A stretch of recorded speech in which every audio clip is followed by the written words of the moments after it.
কেন নয়?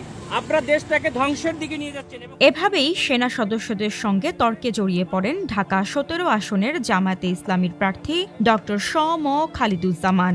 ক্যান্টনমেন্ট এলাকায় গানম্যান সহ প্রবেশ করতে চেষ্টা করেন তিনি। এ সময় ক্যান্টনমেন্টে অস্ত্র বা গানম্যান নিয়ে প্রবেশের নিয়ম নেই জানানো হলেও এ নিয়ে উত্তপ্ত বাক্য বিনিময় হয়। ঘটনাটির ভিডিও সম্প্রতি সামাজিক যোগাযোগ মাধ্যমে ভাইরাল হয়েছে। ভাইরাল হওয়া ওই ভিডিওতে দেখা যায় ক্যান্টনমেন্টের প্রবেশ পথে প্রার্থীর পরিচয় জানতে চান সেনা সদস্যরা। এ সময় তার সঙ্গে থাকা একজন বলেন তিনি ওই আসনের এমপি প্রার্থী। সেনা সদস্য জানতে চান তিনি কোন দলের প্রার্থী।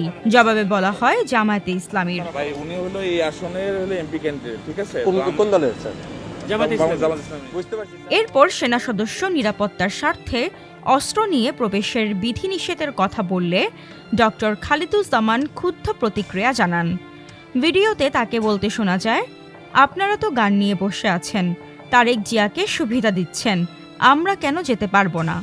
তিনি আরও অভিযোগ করেন পরিকল্পিতভাবে দেশকে ধ্বংসের দিকে নেওয়া হচ্ছে এবং সেনাবাহিনীকে বিতর্কিত করা হচ্ছে। এক পর্যায়ে তিনি বলেন প্রয়োজনে সেনাপ্রধানের সঙ্গে কথা বলবেন এবং দায়িত্বরত সদস্যদের তার ঊর্ধ্বতনের সঙ্গে কথা বলিয়ে দিতে বলেন। আমি সেনাপ্রধানের কাছে এটা কমপ্লেইন করতে চাই। ঘটনার পর বিষয়টি সামাজিক মাধ্যমে ব্যাপক আলোচনার জন্ম দেয়।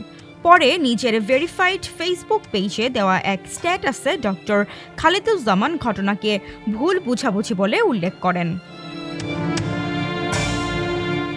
স্ট্যাটাসের শিরোনাম ছিল সেনাবাহিনীর সাথে আমার ঘটে যাওয়া ভুল বোঝাবুঝি প্রসঙ্গে। সেখানে তিনি লেখেন, বেশ কিছুদিন আগে ক্যান্টনমেন্ট এলাকায় প্রবেশকে কেন্দ্র করে বাংলাদেশের গর্ব ও অহংকার, সার্বভৌমত্বের অতন্ত্র প্রহরী, সেনাবাহিনীর দায়িত্বরত সদস্যদের সঙ্গে একটি অনাকাঙ্ক্ষিত পরিস্থিতির সৃষ্টি হয়, যা থেকে মিশ্র প্রতিক্রিয়ার জন্ম নেয়।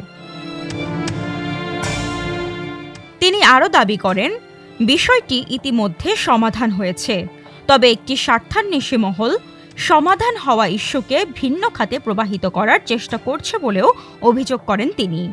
স্ট্যাটাসের শেষাংশে তিনি লেখেন, উক্ত ঘটনার বিষয়ে আমি দুঃখ প্রকাশ করছি এবং ভবিষ্যতে যেন এ ধরনের ভুল বোঝাবুঝি আর না হয় সে ব্যাপারে আমি যথেষ্ট সচেতন থাকব ইনশাল্লাহ।